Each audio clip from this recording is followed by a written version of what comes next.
estaban barriendo el piso con los radicales. El acercamiento lo producen dos antofagastinos.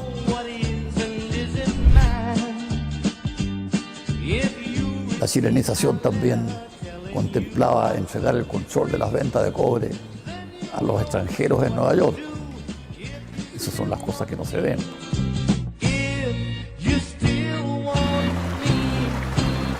Esta que dicen que es ley secreta, más voceada la ley ya no pudo estar.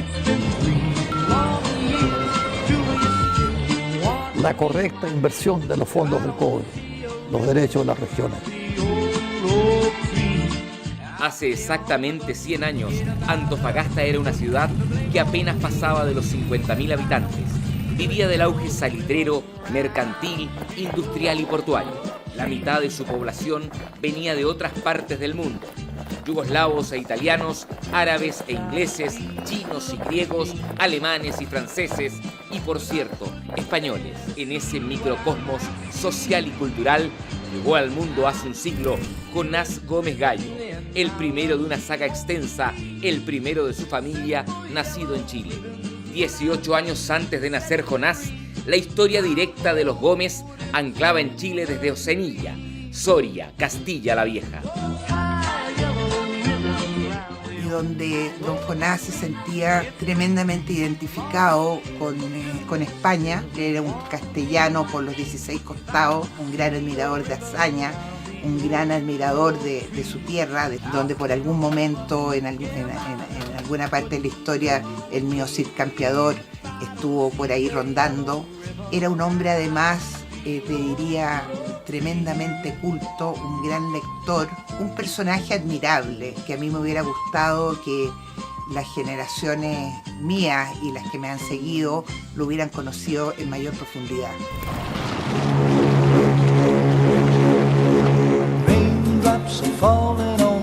Segundo, el hijo menor de la familia a los 15 años emprendía la ruta que antes tomaron su primo, su tía y su hermano. Lo esperaban en Chile tras 2 meses de navegación, Zacarías en Antofagasta, Andrea Gómez en Chillán, Jonás en Valparaíso. Ese malogrado hermano, de manera prematura, de quien tomaría prestado el nombre para bautizar a su primer hijo. Las tertulias que había ahí eran fabulosas. Esa fue una escuela tremenda para mí. Y luego el liceo, los profesores del liceo, ese liceo radical, era fabuloso. Chile perdió eso.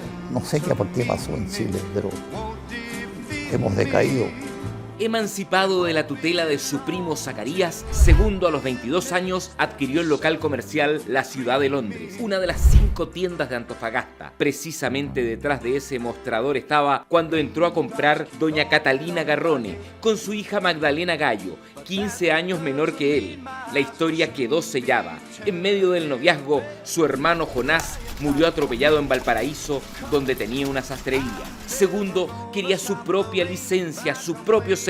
El 1 de abril abrió sus puertas la Casa Gómez, un moderno edificio de 2 plantas en pleno centro de Antofagasta. 3 meses más tarde, de ese 1923, nacía su primogénito Jonás, que llevó el nombre de su tío muerto de manera trágica exactamente 1 año antes.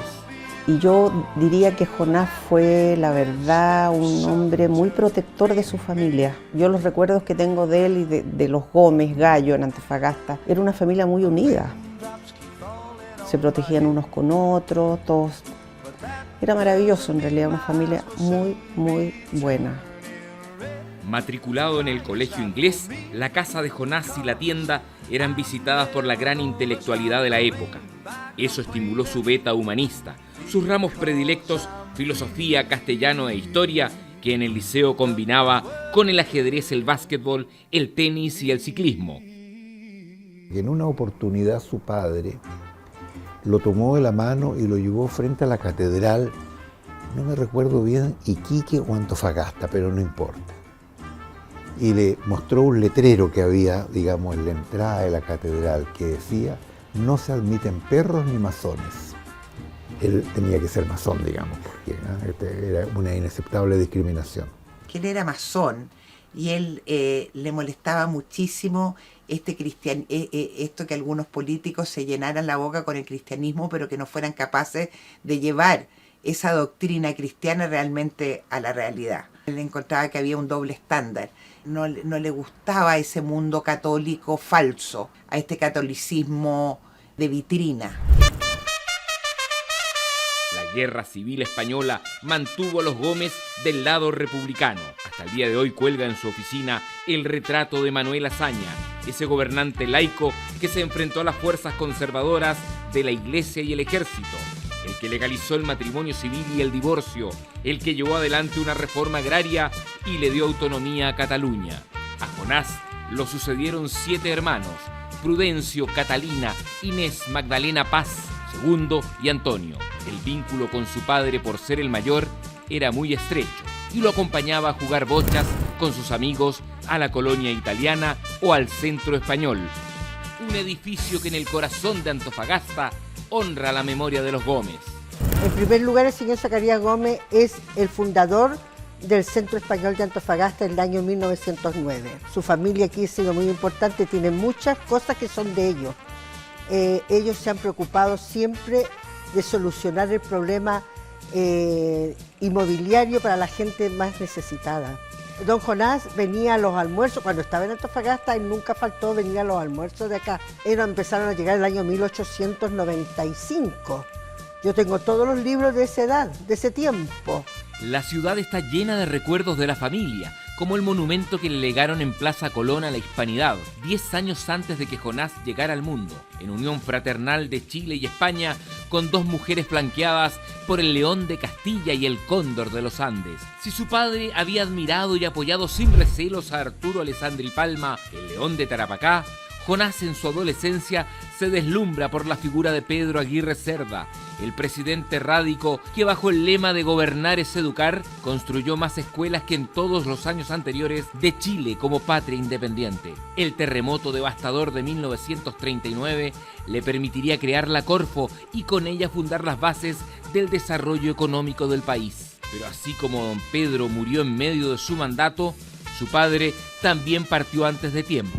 El 11 de marzo de 1942, con solo 52 años, Segundo murió de cáncer, dejando a su viuda y 8 hijos. Jonás, que en el regimiento de Antofagasta se preparaba para el servicio militar en Calama, debió volver a casa a velar por todos los demás. Su padre murió cuando él tenía 19 años, quedó a cargo de 7 hermanos menores, eran 8, el menor de los cuales era un lactante de meses cuando murió su papá. Tenía que hacerse cargo de su familia y para eso obviamente tuvo que hacerse cargo del negocio. Y de ahí partió su faceta empresarial. Pero los chiquillos se quedaron solos en realidad cuando murió don Segundo, prácticamente, porque la mamá se enfermó, entonces no tuvieron... Pero tenían una abuela que ellos quisieron mucho, su abuela, una mujer maravillosa, italiana. Imagínate, se muere el padre, queda él como a cargo de estos 8 hermanos, solo y con una mamá que se vuelve loca. La mamá tenía esquizofrenia. Yo le decía, ¿tu mamá? ¿Qué tu mamá? Si tu mamá no te cuidó tanto. Mi mamá era maravillosa, me decía. Mi mamá era lo más lindo que hay en el mundo. O sea, para él su mamá, con la esquizofrenia y con todo, era lo máximo. Aparentemente estaba estudiando primer año de Derecho cuando se murió el papá y se tuvo que hacer cargo de todos los hermanos.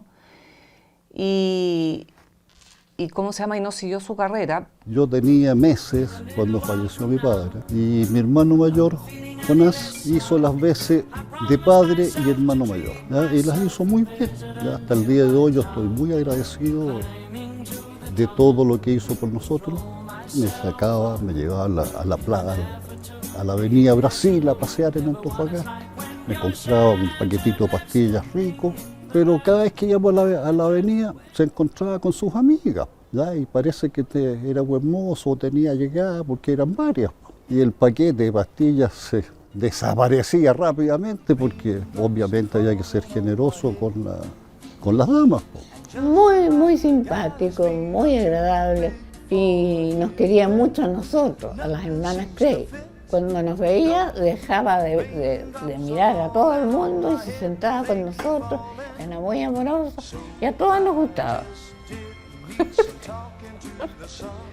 Me gustaba a mí, le gustaba a la Ena, le gustaba a la Teresa y le gustaba, no sé si mi hermana gemela, pero a mí me encantaba Jonás. ¿Le encantaba como hombre, buen mozo? Sí, pero como hombre. Y no era buen mozo, era atractivo nomás, tenía atracción de hombre, pero a pesar que yo nunca hice nada malo, pero se me iba y yo coqueteaba con Jonás. Y él conmigo, pero era eso nomás. Nunca fue diablo, no trató de aprovecharse de mí, no.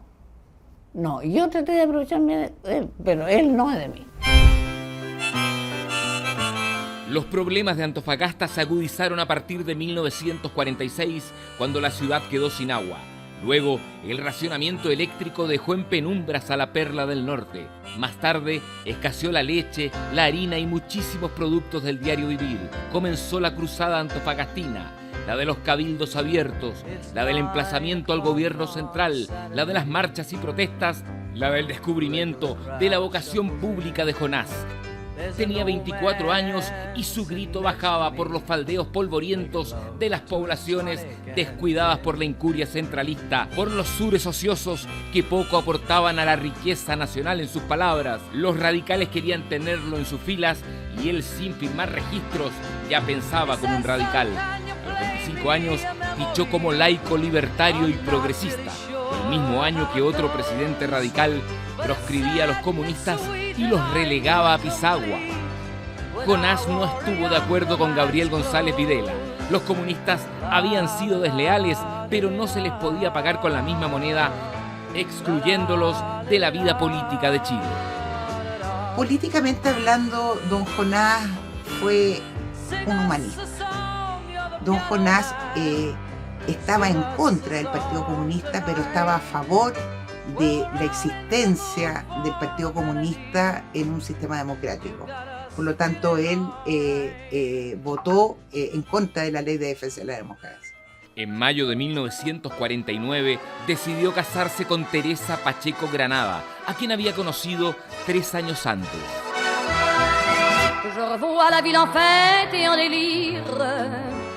Yo siempre me sentí en competencia con mi hermana. Siempre supe que yo era la preferida de él, siempre, porque fui su guagua primero.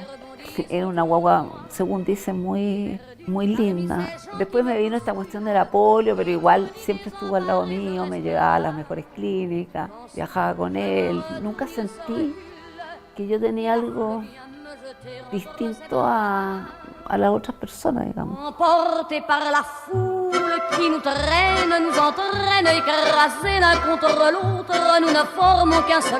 A la llegada de Magdalena se sumaron segundo Jonás y por último Teresa. Su familia crecía a la par de sus actividades en el Centro para el Progreso, porque a don Jonás le parecía inaceptable que la región, que era la viga maestra de la economía de Chile, tuviera que implorar por el agua, por la luz y por el pan frente a un centralismo indolente. Y a pesar de que gobernaban los radicales en el país, sus críticas eran feroces. Solo en 1958, cuando terminaba el gobierno de Carlos Ibáñez del Campo, Antofagasta pudo ser abastecida de agua gracias a su lucha inclaudicable. Pero él era un nortino convencido y siempre hasta el último, hasta sus últimos días, alegaba por esto de el uso de los recursos del cobre y la forma equivocada, decía él, en que se interpretaba la ley. Siempre él, hasta el último momento, con el precio del dólar y del cobre en su cabeza, ataca el centralismo. Consideraba que Santiago lo era todo y eso perjudicaba obviamente a las regiones y más aún a una región como la del norte, que era la que le daba el pan de todos los días de comer a Chile. Por lo que luchaba don Jonás era por el agua en Antofagasta, para que llegara agua a las casas. Yo no sé si es verdad o no, pero yo escuchaba que cuando en el Senado había un proyecto de ley, qué sé yo, él decía, bueno, ¿y cómo va el norte en la parada? Como diciendo, yo defiendo. O sea, no, él era un nortino orgulloso. En 1951, con 28 años, Jonás decidió que era momento de volver a sus raíces y emprendió el vuelo a España para reencontrarse con su familia y sus paisajes.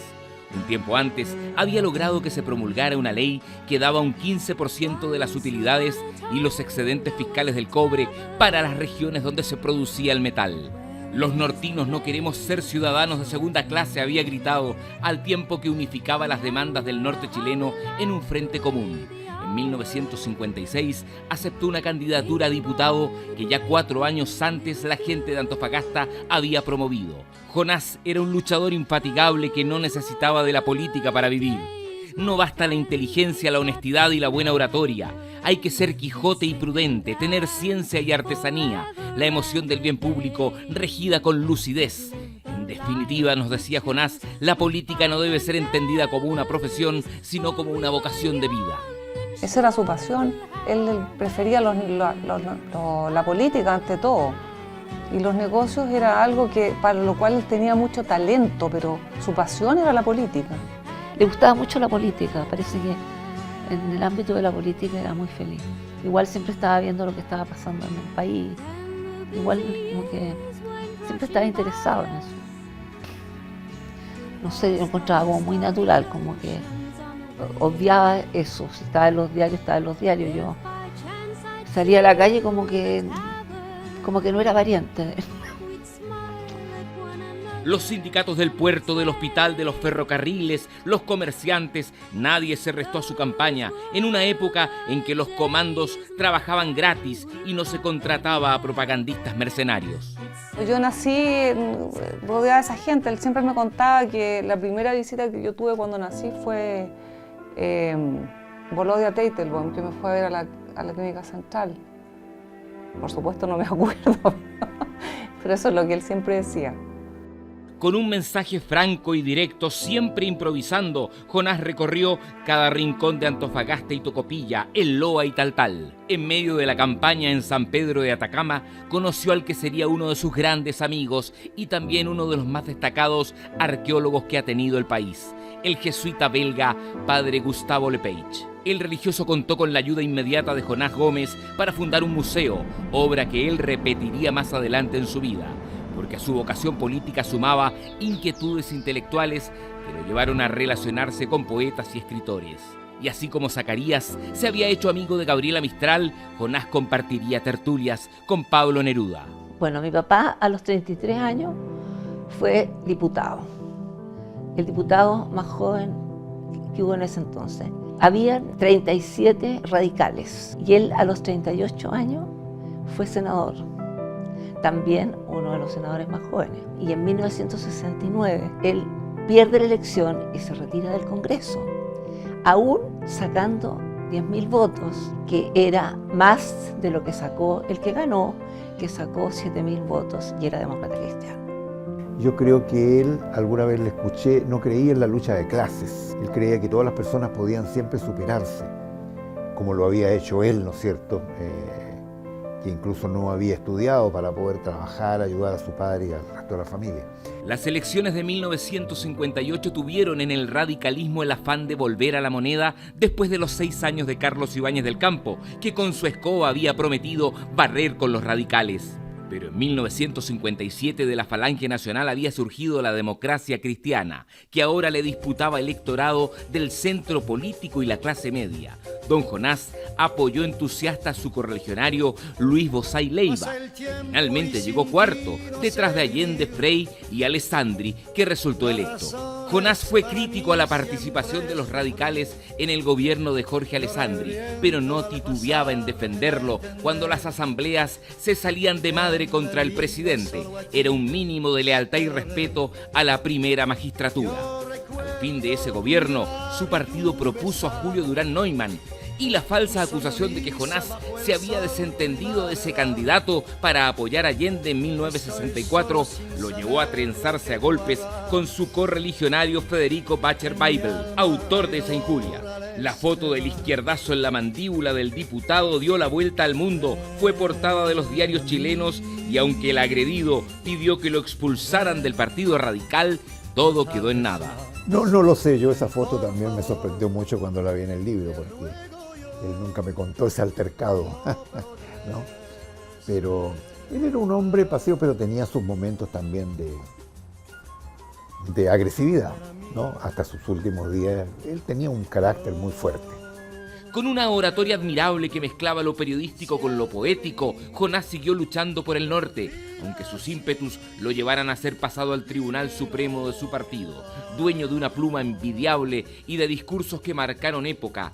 Antes de completar sus 4 años como diputado, las fuerzas regionalistas le pidieron que asumiera como senador, bajo un eslogan combativo, el Gallo del Norte, y lo hizo con una votación que superó con creces a sus compañeros de lista Juan Luis Maurás y Marcial Mora. Era el más joven representante radical en el Senado por Antofagasta y Tarapacá.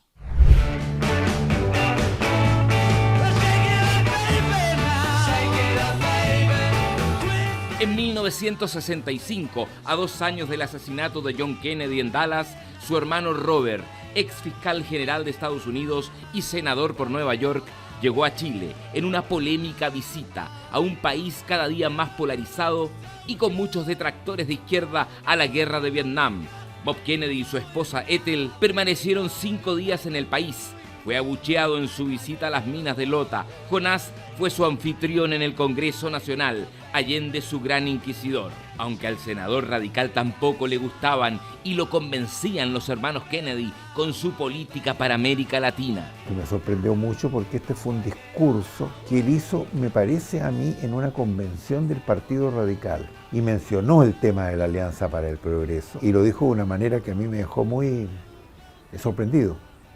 Él, que no le gustaba esta iniciativa, por supuesto, ¿no es cierto?, de los Estados Unidos hacia América Latina, él dijo la alianza para el progreso. Y lo hizo con mucha fuerza, él tenía ese carácter, ¿no?, para hacer discursos. Me sorprendió mucho porque, por supuesto, yo había hecho un trabajo muy profesional, entre comillas, con material, los antecedentes, qué es lo que había pasado, pero él lo redujo, digamos, con su visión del problema a una frase que realmente era muy llamativa. Estuvo con Robert Kennedy cuando Robert Kennedy vino a Chile, pero él se vinculó más con la socialdemocracia europea, con la socialdemocracia alemana fundamentalmente. Entre ellos Konrad Adenauer hizo que el Partido Radical formara parte de una como asociación internacional socialdemócrata.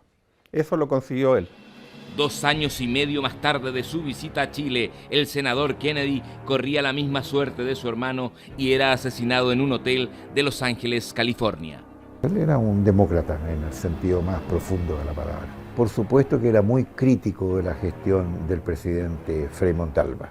Mencionaba reiteradamente este tema, ¿no es cierto?, de los recursos del cobre, que no iba a las regiones que producían el cobre, por factores políticos esencialmente. Entonces él era muy crítico. Jonás fue un hombre de mundo. Con Salvador Allende viajó a Bolivia, se encontró con el presidente Paz Estenssoro. También fue a la Yugoslavia del mariscal Tito, Josip Broz, quien le preguntó por los croatas de Antofagasta. En la Unión Soviética de Khrushchev visitó la tumba de Lenin. En China fue al Día de la Independencia y en la plaza de Tiananmen conoció a Mao Zedong y a Zhou Enlai. Fue a la Ciudad Prohibida y al Palacio del Pueblo. En la frontera con Siberia, región industrial donde se trefilaba cobre y fabricaban cables eléctricos, prensas hidráulicas y todo tipo de maquinarias, tuvo contacto con otra de sus pasiones futuras y vio la gran oportunidad para que Chile iniciara una política de relaciones comerciales con ese gigante asiático que no se interrumpiría ni siquiera en la dictadura militar. Era un Jonás visionario 2 décadas antes de esa apertura que hoy nadie discute en los mercados. Y a medida que Chile se fue polarizando, todos los partidos de izquierda se fueron volviendo cada vez más revolucionarios. Don Jonás mantuvo una posición, yo diría, socialdemócrata. En marzo del 69, en su campaña por la reelección, Jonás ya intuía que las fuerzas políticas soplaban en otra dirección. El norte se había volcado a las luchas ideológicas polarizadas por sobre incluso las banderas regionalistas. Se retiró de la vida política activa sin dramatismos nostálgicos y volvió a la actividad privada y a los negocios, retomando con sus hermanos la Casa Gómez, donde aumentó las sucursales de la tienda, llegando a crear 36 nuevos locales, ahora bajo el nombre de DIN, Distribuidora de Industrias Nacionales. Hasta que el año 70, él, siguiendo la línea del partido, apoyó la precandidatura presidencial de Baltra, que era un personaje propio del Partido Radical, pero cuando al final Baltra se baja y el partido decide apoyar a Salvador Allende en las elecciones del año 70, él, que era un hombre muy disciplinado de partido, votó por Allende. ¡Viva Chile! ¡Viva Latinoamérica unida! Una vez electo Allende, digamos, empezaron los problemas, ¿no es cierto? Empezaron todas estas tremendas tensiones que se crearon y eso llevó a una segunda división entre el llamado Partido de Izquierda Radical y el Partido Radical que perteneció al gobierno con Allende. Y entonces Jonás Gómez, digamos, adhirió más bien a este Partido de Izquierda Radical que se había escindido. Siempre se sintió radical y me parece a mí que nunca quiso adherir a otros movimientos, facciones, ¿no es cierto? O alternativas, ¿no es cierto?, al viejo tronco, como él mismo lo llamaba, el viejo tronco radical. Pero el Partido Radical nunca tuvo bases ideológicas marxistas. El Partido Radical nunca fue partidario de la lucha o creyó en la lucha de clases, en fin, en los postulados más primitivos del marxismo. Yo creo que fue un opositor al gobierno de Allende, pero él no fue nunca opositor a las personas, él era opositor a las ideas. Ampliamos algunas informaciones referente a la situación anormal que está viviendo la capital de Chile, Santiago. Él dijo el día del golpe, a este hombre lo van a poner en una tumba con gloria y majestad en 50 años más. Según informaciones extraoficiales hasta este instante, habrían tanques del ejército que estarían rodeando la moneda y el tráfico ha sido alterado en ese sector. Eso es lo que dijo él. Yo me acuerdo porque era chica. No estoy con las ideas de Allende, dijo, no estoy, pero creo que este es un hombre valiente, es un hombre que realmente en algún momento se le va a reconocer. A él le dolió la muerte de Allende, el suicidio de Allende le dolió, pero él, el 11 no le pilló desprevenido, a nadie le pilló desprevenido el 11 de septiembre. No había nadie que no esperara por uno o por otro lado de que se iba a producir una intervención militar o una guerra civil. El ejército y las Fuerzas Armadas hasta el último momento apoyaron el gobierno. Yo creo que sí, fue crítico naturalmente, no podía estar cosas como violaciones de derechos humanos y todas estas cosas, ¿no es cierto?, restricciones a la libertad, al movimiento de las personas, por supuesto, digamos, yo creo que fue muy crítico. Tuve como la idea, así como vaga, de que el Partido Radical se había separado y que él se fue con una rama y que los otros se fueron por otro lado y él quedó como un poco vagabundo de esta cosa política, o sea, quedó como huérfano de la política. Y lo vivió y ahí como que se metió un poco más en los negocios, como porque no le quedó otra. Neutral en el sentido de que no se dedicó a criticar a los militares. Yo creo que él entendió perfectamente que era un momento crítico e importante para Chile y yo diría que fue un opositor pasivo. Esta nunca ha sido dictadura, señores. Esta es dicta blanda. Pero si es necesario, vamos a tener que apretar la mano. Fíjate que nunca emitió mucho juicio a Pinochet. Yo creo que no le gustaba, pero consideró, yo creo que en su momento era necesario.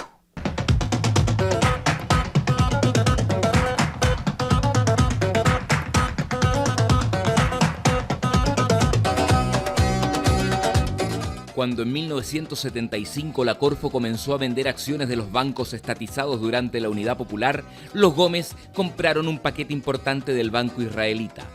Junto a sus hijos varones, paralelamente Jonás fundó Autonor, trayendo a Chile la representación de Hyundai.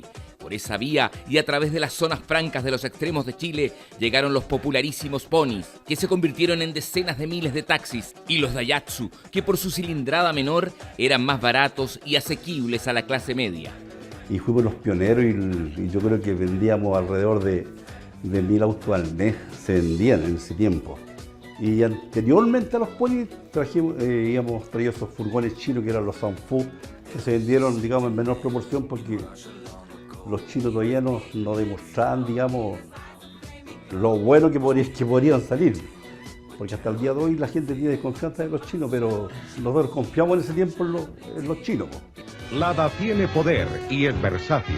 Lada es suave y dócil porque ha sido fabricado para cualquier circunstancia.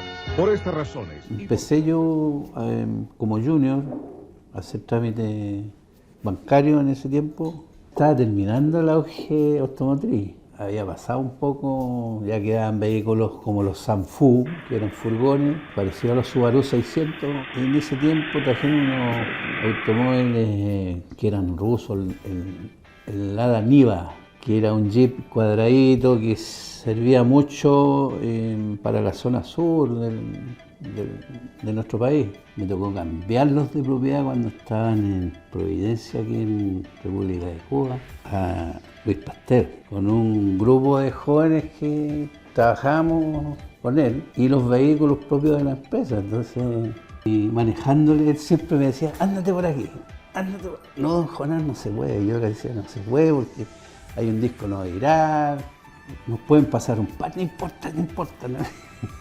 Dobla nomás. Entonces ya le dije que conste, voy a doblar, pero no se puede. Entonces justo doblo, 3 carabineros me detienen y me dice, señor, su licencia. Le dijo, pásele un parte nomás, no entiende. Yo le dije que no se podía doblar y dobló. Entonces pásele el parte nomás. Yo callado, le entregué mis documentos, entonces me hicieron el parte y yo después le dije, gracias jefe, le dije por prestarme ropa. Entonces me dijo, es que yo quería que te quitaran la licencia, pues y así puedo manejar. En los temas que para él eran importantes, en sus luchas, por decirlo así, era muy apasionado, muy apasionado. Su mayor pasión eran las regiones mineras del norte. Le parecía injusto que las regiones no le devolvieran a las regiones lo que realmente les correspondía. Igual que siempre me decía, mire, el delito es el mismo, usted se roba un peso, se roba 10 millones, es lo mismo. Confundía lo que eran honorarios con sueldo. Y en su momento él quiso pagar una asignación a alguien, no sé, era sus hijos, su familia, no sé. Entonces él llegó a exigirme su sueldo, cuando él ya era jubilado, totalmente jubilado. Entonces yo le decía, usted no puede tener sueldo, no puede tener AFP, lo único que le podemos pagar es boleta de honorario. Entonces él no me entendía esa parte y decía, yo quiero mi sueldo, no me pague honorario, quiero mi sueldo. Una de las tantas veces que Jonás tuvo que partir de cero vino a fines de los 70, cuando un conflicto financiero con sus hermanos lo despojó del banco, de DIN y de Autonor. Yo nunca sentí sentido de propiedad, ¿ya? Eran empresas grandes, etcétera, y yo me sentía muy comprometido porque yo era una guagua y me criaron. Entonces yo nunca pensé que si tenía porcentaje, no tenía porcentaje, había que trabajar, agachar la cabeza y echarle para adelante luego. Y esa fue mi actitud hasta que de repente empezaron a aparecer problemas de propiedad, de porcentaje y qué sé yo, y yo no cachaba. Para mí fue un shock, me dio una depresión muy grande, pero nunca tuve un resentimiento porque como un padre, tú no podías un padre por lo que te haga o haga, no lo podís calificar mal. Y pasaron muchos años en que hubo cortocircuito, pero no por mí.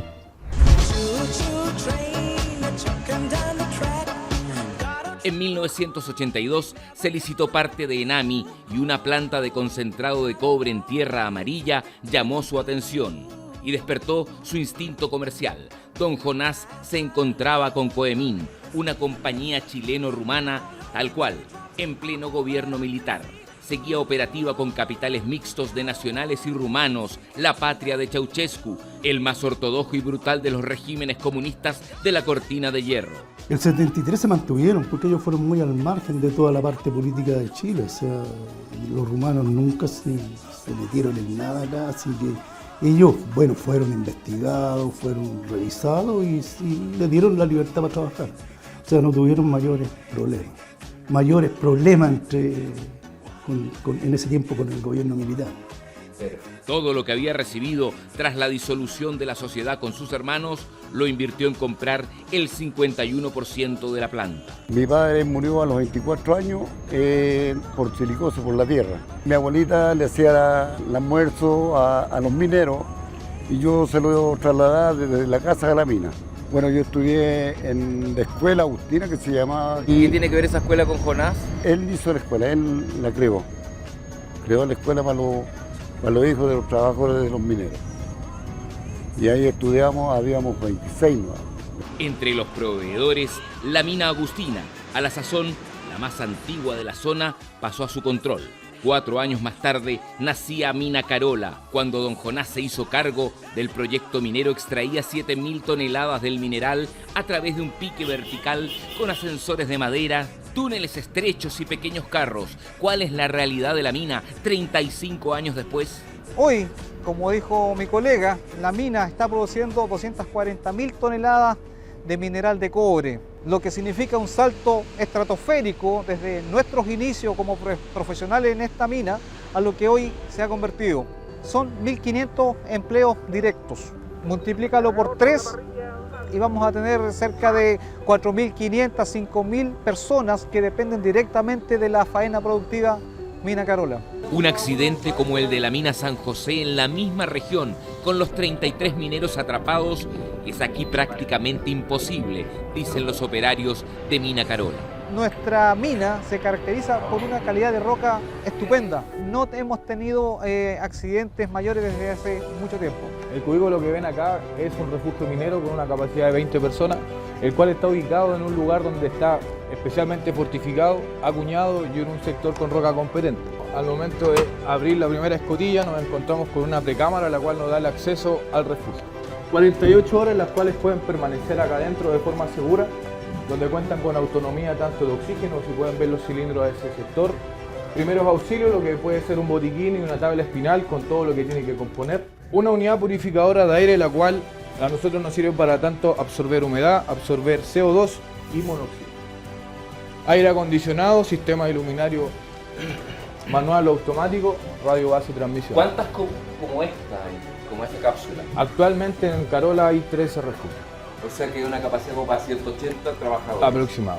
Cuando existe una emergencia minera en los entornos y fuera de la región, somos la primera mina que nos llaman con nuestras brigadas. Somos los primeros que estamos siempre ahí. Tiene 3 vías de ingreso y salida, más un completo sistema vertical como cuarta alternativa. Por tanto, es casi imposible tener gente atrapada ante un evento mayor. De nacionalizar el cobre a exportar concentrado. La explotación del cobre por compañías extranjeras, solo por compañías extranjeras. Se fundía y refinaba en Chile. Ahora no se funde y refina en Chile. Nada más que lo de Codelco. Conocí a don Jonás, tuve la suerte de conocerlo, un hombre visionario, con un carácter muy recto, muy fuerte. Se notaba su presencia siempre cuando venía a la mina.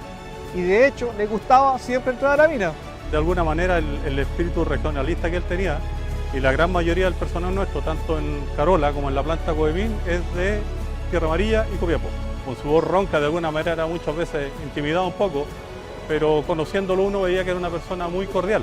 La memoria que tenía, era una persona que tú le podías decir algo hace 2 o 3 meses atrás y te la sacaba a colación apenas te viera nuevamente. Como el dueño de la empresa puede estar todos los días llamando, en este caso a los gerentes generales a las 8 de la mañana.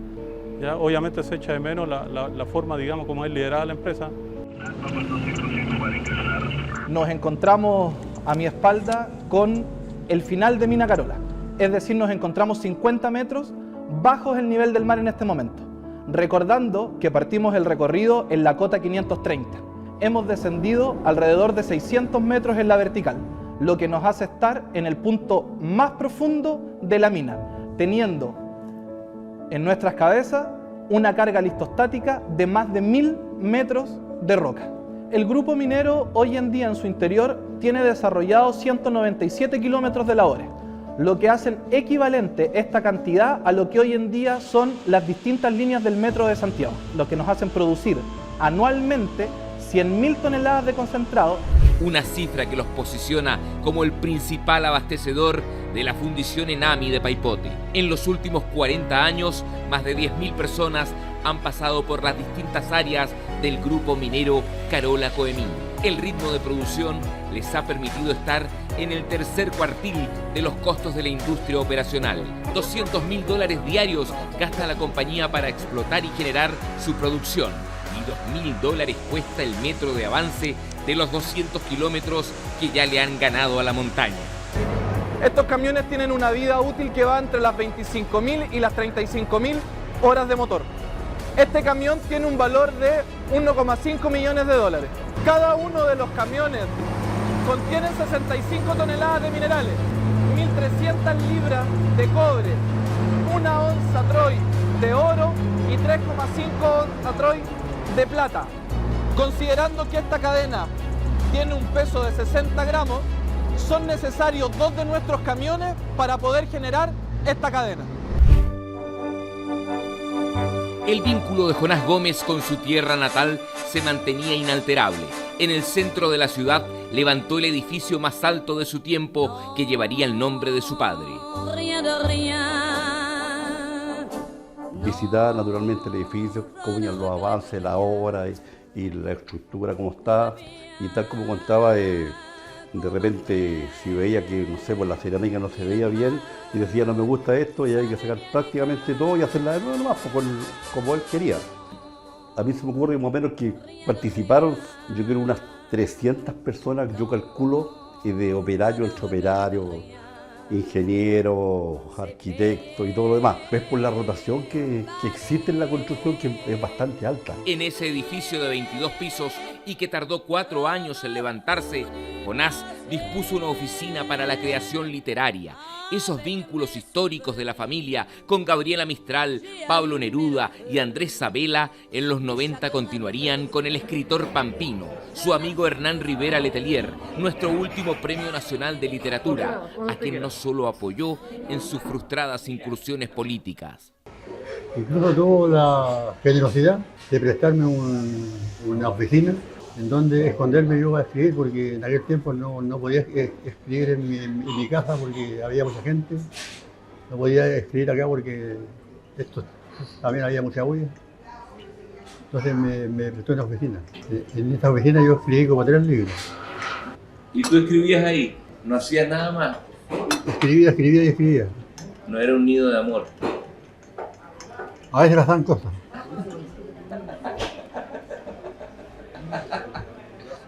Cuando ella, mi señora, verme.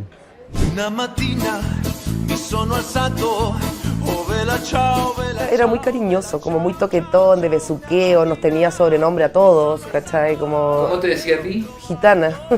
Villanito, villano. La pedigüeña. ¿Pedigüeña te decía a ti? A mí me decía la secretaria, porque yo supuestamente era como trabajaba con él. A mí me decía coalita y después me empezó a decir el burro porque era muy porfiado. De gorda. No, yo le decía mi gorderita. A distintas partes nos sacaba a pasear los fines de semana, nos agarraba a todos, nos metía en un auto, no sé cómo cabíamos 9 dentro de un auto. Como que no teníamos muchas instancias de interacción entre los primos. De la enseñanza del Tata, para mí más importante, que siempre nos inculcó la unidad ante todo. Siempre ustedes tienen que estar unidos, la unidad nos va a llevar muy lejos. Yo sentía que era como mi refugio, como que me trataba mi papá o mi mamá o todo y como que iba para allá.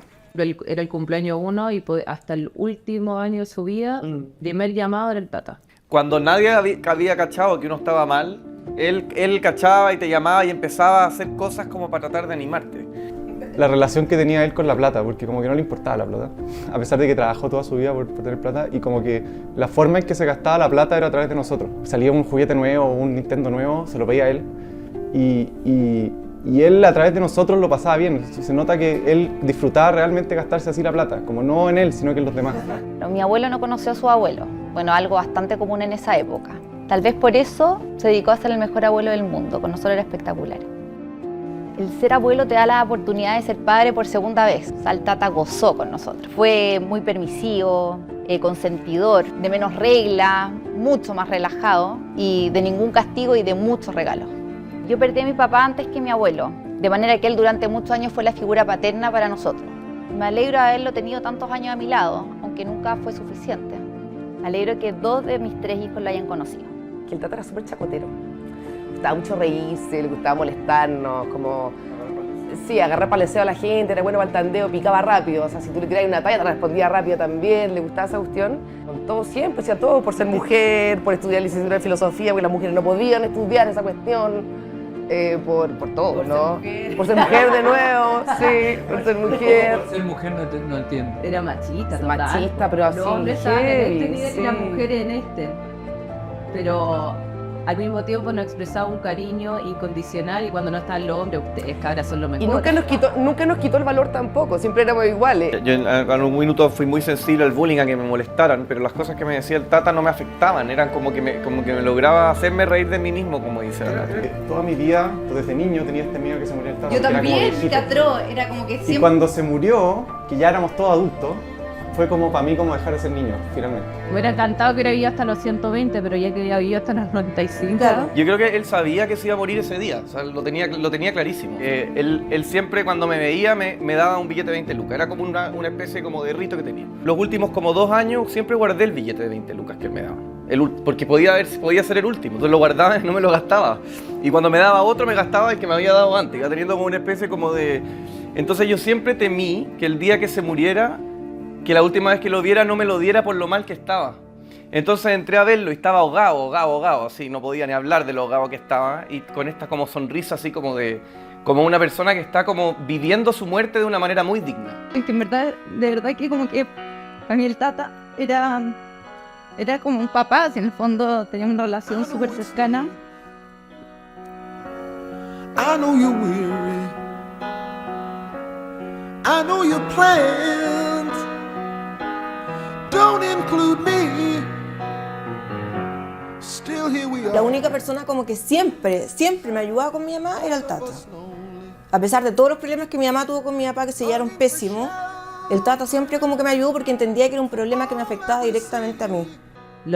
Quedó tan arraigado dentro de nosotros que al final nosotros lo miramos a él como un ídolo. Yo creo que él, a propósito, se preocupó de seguir viviendo a través de nosotros. Yo creo que nosotros admiramos al Tata de la forma que él admiraba a su papá, que a pesar de lo que perdió muy joven, siempre lo recordó, siempre lo tenía presente. Poco dado a exteriorizar sus emociones en público, don Jonás tuvo 2 pérdidas que lo abatieron. Es que él, el año 92, había fallecido su esposa. Entonces no estaba muy bien. Fuimos para allá, viajamos juntos los dos y estuvimos haciendo los arreglos para poder llevar a su mamá a casa de veraneo de Hornito. Y estábamos en eso cuando recibimos la noticia y fue muy impactante. Iba manejando mi tío, Prudencio. Bueno, ese accidente fue 2 años después que murió mi mamá, en 1994.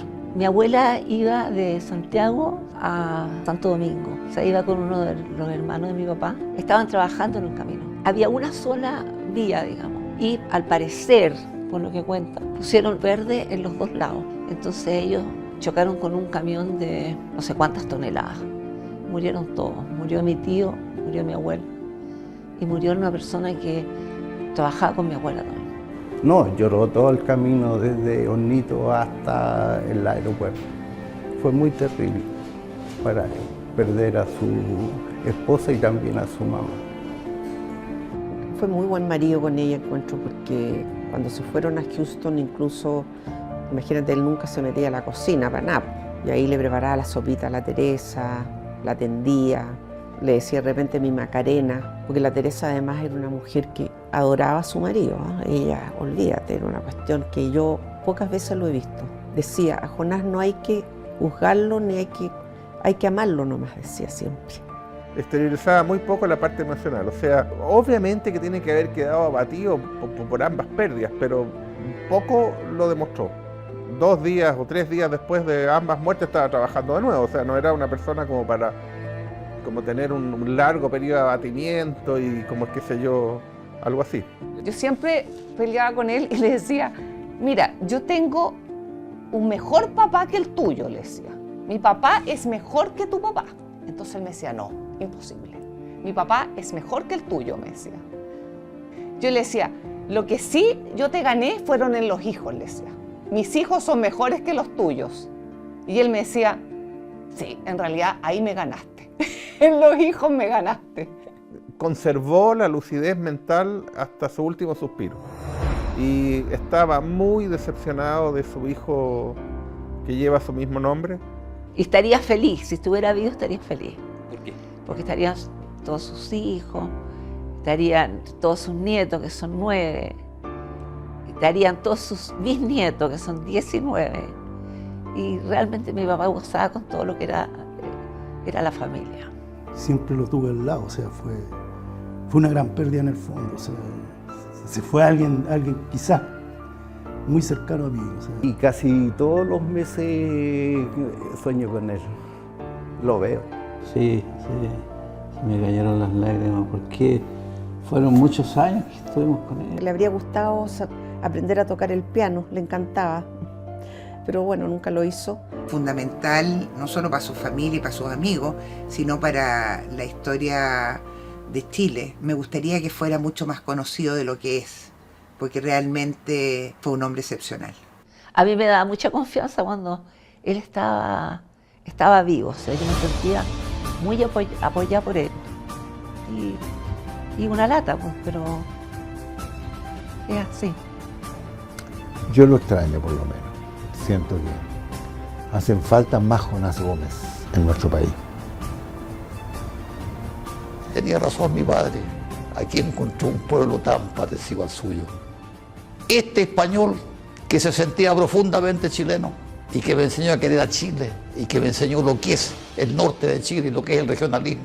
Ese ahí está el sentido de eternidad de los castellanos.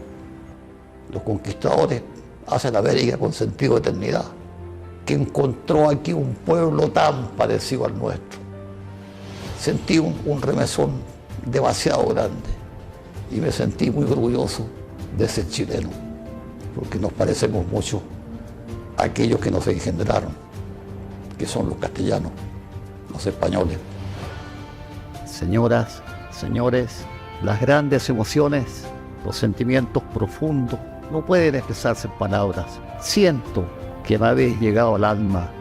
Lo agradezco en el nombre de el caminante soriano o sevillano que partió de estas tierras hace un siglo por estos días. Muchas gracias.